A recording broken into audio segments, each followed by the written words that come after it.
Los demonios no son motivo de temor ni de miedo, ya que se nos ofrece poder y protección a través de la sangre de Jesucristo. Sin embargo, esto no es excusa para ignorar el hecho de que los demonios y los espíritus malévolos aún operan en el mundo hoy en día. Si no lo sabías, los demonios pueden ver, tienen ojos y pueden reconocer a las personas. Solo lee Marcos 3:1 y encontrarás que dice, y cuando los espíritus inmundos le veían, se postraban delante de él y clamaban, «Tú eres el Hijo de Dios». Vieron a Jesús y supieron reconocerlo. Y para llevarlo un paso más allá, los demonios pueden enseñar, aunque sea falsamente, pero aún pueden poseer a una persona para enseñar herejías. Solo lee 1 Timoteo 4:1, donde dice claramente, pero el Espíritu dice claramente que en los últimos tiempos algunos apostatarán de la fe, prestando atención a espíritus engañadores y a doctrinas de demonios. ¿Entendiste eso? Doctrinas de demonios. Estoy resaltando todo esto para que se quiten las escamas de los ojos. Necesitamos comprender contra quién estamos luchando y qué enfrentamos. Cuando un hombre poseído por un demonio se encontró con Jesús en Mateo 17, la Biblia dice en el versículo 18 que Jesús reprendió al demonio y salió del niño, y él fue sanado en ese momento. Observa la secuencia de eventos aquí. El niño estaba poseído por un demonio, Jesús reprendió al demonio, salió del niño y, como resultado, fue sanado en ese momento. Nota que la curación fue el resultado de expulsar al demonio.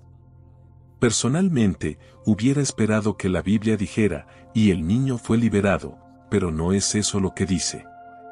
Primero, Jesús reprendió al demonio, segundo, salió del niño, tercero, fue sanado en ese momento. Entonces, ¿quieres decirme que este demonio era responsable de la enfermedad? Por lo general, asociamos la posesión demoníaca con gritos, alaridos o una persona desfigurada y emitiendo ruidos antinaturales. Pero en este caso, el resultado de que este niño estuviera poseído por un demonio fue la enfermedad.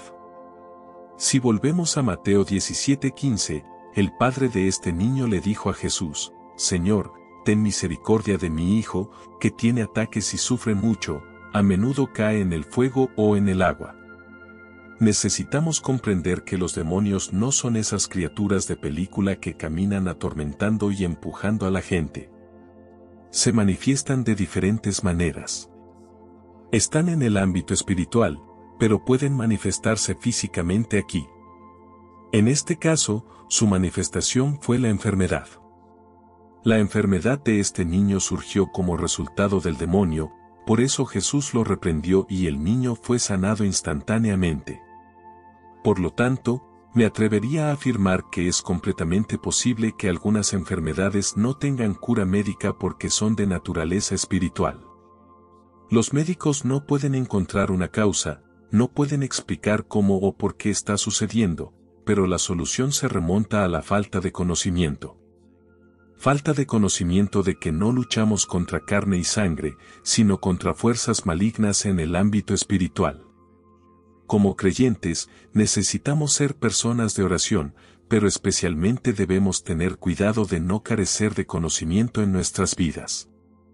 La Biblia dice en Mateo 10:1, entonces llamó a sus 12 discípulos y les dio autoridad sobre espíritus inmundos para expulsarlos y para sanar toda enfermedad y toda dolencia. Santos, nosotros también hemos recibido esta autoridad sobre los espíritus inmundos mediante el Espíritu Santo. Nos capacita para expulsarlos y tener victoria en nuestras vidas. Cuando estás bajo ataque espiritual, eso casi siempre es una señal fuerte de que estás haciendo algo correcto. Significa que estás en el lado correcto, la oscuridad está en oposición a la luz, el mal está en oposición al bien, el miedo está en oposición a la fe, y de manera similar, cuando eres hijo de Dios, cuando vives y respiras para Dios, estás en oposición al diablo. Así que espera oposición. Ahora, porque vives para Cristo, inevitablemente crecerás en Él, y cuanto más madures, más te desarrolles en tu relación con Él, el diablo se dará cuenta de que te estás acercando más y más a tu llamado. Entonces, esta es una de las razones principales por las que comenzarás a experimentar la guerra espiritual, y la gente a menudo comenzará a reaccionar emocionalmente diciendo, Dios mío, ¿por qué está pasando esto?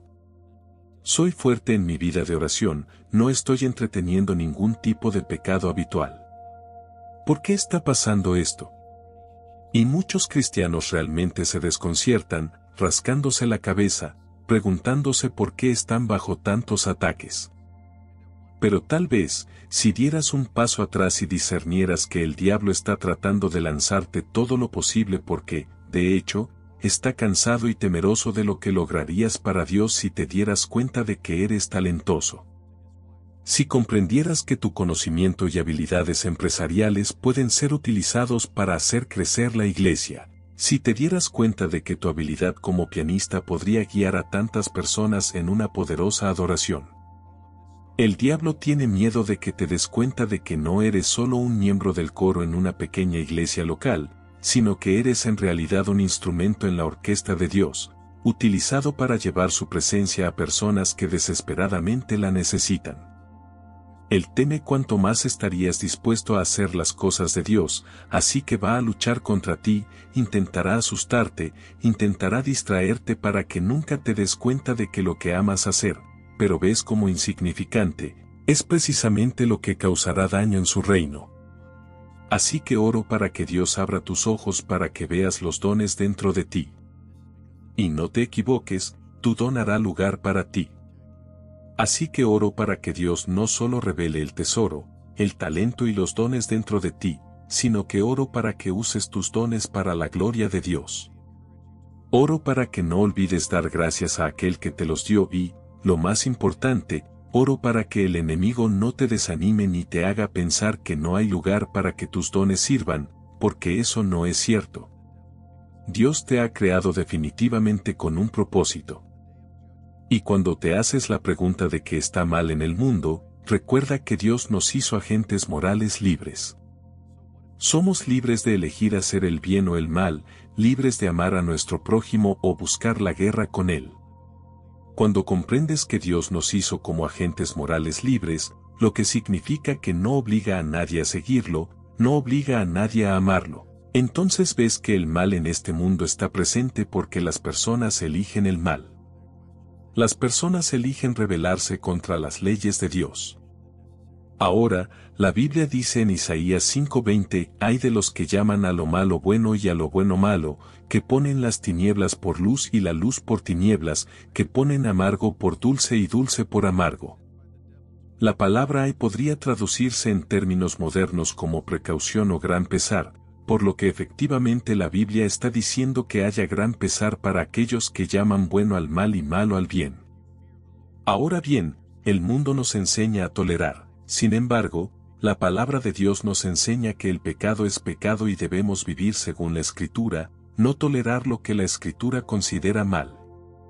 El mundo nos enseña a comprometernos, el mundo dice que está bien deslizarse conscientemente en el pecado de vez en cuando, que te mereces un gusto, no seas tan duro contigo mismo. Sin embargo, la palabra de Dios nos enseña que el salario del pecado es la muerte. El mundo ya no llama al mal mal ni al pecado pecado, el mundo te dice que el orgullo está bien porque has trabajado duro para llegar a donde estás, que la venganza está bien porque nadie debería hablarte así, nadie debería tratarte así. Sin embargo, la palabra de Dios nos enseña a no ser vencidos por el mal, sino a vencer el mal con el bien. Querido oyente, mi mensaje hoy es animarte a seguir la palabra de Dios y no lo que dice el mundo. Te insto hoy a conocer la palabra de Dios por ti mismo, a tener la palabra de Dios en ti, a leer las Escrituras con la mayor frecuencia posible, memorizar versículos bíblicos y meditar en ellos tan a menudo como puedas. Estas son cosas básicas que deberíamos estar haciendo como cristianos y las razones por las cuales deberíamos estar haciendo esto es porque se nos dice en Josué 1:8 que este libro de la ley no se apartará de tu boca, sino que meditarás en el día y noche para que observes y hagas según todo lo que está escrito en él, porque entonces harás prosperar tu camino y tendrás buen éxito. La importancia de la palabra de Dios también se hace evidente en Colosenses 3:16, que dice, dejen que la palabra de Cristo habite en ustedes ricamente en toda sabiduría, enseñándose y exhortándose unos a otros con salmos, himnos y canciones espirituales, cantando con gracia en sus corazones al Señor. Y si te preguntas por qué la palabra de Dios es tan poderosa, bueno, es poderosa debido a su longevidad. La palabra de Dios ha resistido la prueba del tiempo y se nos dice en Mateo 24:35 que el cielo y la tierra pasarán, pero mis palabras de ninguna manera pasarán. Dios dijo que nos transformemos mediante la renovación de nuestra mente para que podamos conocer la buena y perfecta voluntad de Dios según Romanos 12:2, y el enemigo no escatimará esfuerzos para atacar la mente y tratar de hacernos fallar. Quiere traer confusión para que cedamos a los deseos de nuestra propia carne. La condenación es un arma efectiva del enemigo para tratar de destruir la mente del creyente. Cuando sentimos que todo lo que hacemos es fallar, se vuelve cada vez más fácil ceder a la tentación porque eso es lo que creemos que hacemos de todos modos. La mente de Cristo que reside en nosotros es más fuerte que la tentación que el enemigo trae para destruir nuestras mentes conscientes. Ahora bien, cuando todo falla, el diablo intentará usar circunstancias para tratarnos de sacar del camino. En la parábola del sembrador, las semillas que cayeron entre espinos fueron las que oyeron la palabra, pero las preocupaciones de este mundo y el engaño de las riquezas ahogaron la palabra y resultó infructuosa. Si el enemigo puede lograr que prestemos más atención a los problemas de la vida en lugar de prestar atención a aquel que puede resolver los problemas, entonces nos estamos rindiendo efectivamente al mundo. Nos estamos enfocando en la enfermedad en lugar del sanador, nos estamos enfocando en la adicción en lugar del libertador, nos estamos enfocando en la falta en lugar del proveedor, y eso es precisamente lo que el diablo quiere. No es ningún secreto que como hijo de Dios eres un blanco principal para el ataque, precisamente porque estás del lado del bien. Pero solo porque el enemigo ataque no significa que tengas que ceder, solo porque el enemigo ataque no significa que debas caer en su engaño, solo porque el enemigo ataque no significa que debas perder tu mente y solo porque el enemigo ataque no significa que debas vivir bajo las circunstancias. Cuando el enemigo ataque, levanta tus ojos a las colinas y proclama, mi ayuda viene del Señor. Y Dios te hará vivir por encima de la batalla, con Él en victoria. Cuando el enemigo ataque, declara la palabra de Dios, ninguna arma forjada contra mí prosperará. Declara su palabra, 1000 caerán a mi lado y 10,000 a mi diestra, pero nada me tocará. Cuando el enemigo ataque, habla la sangre de Jesucristo como tu defensa. Confía en el Señor, Él será como un escudo a tu alrededor, te protegerá y te liberará. La Biblia nos da muchas razones para no tener miedo de este ladrón que viene solo para destruir, porque mientras tengamos a Dios de nuestro lado, en nuestros corazones y en nuestro rincón, Él será fiel para cuidarnos.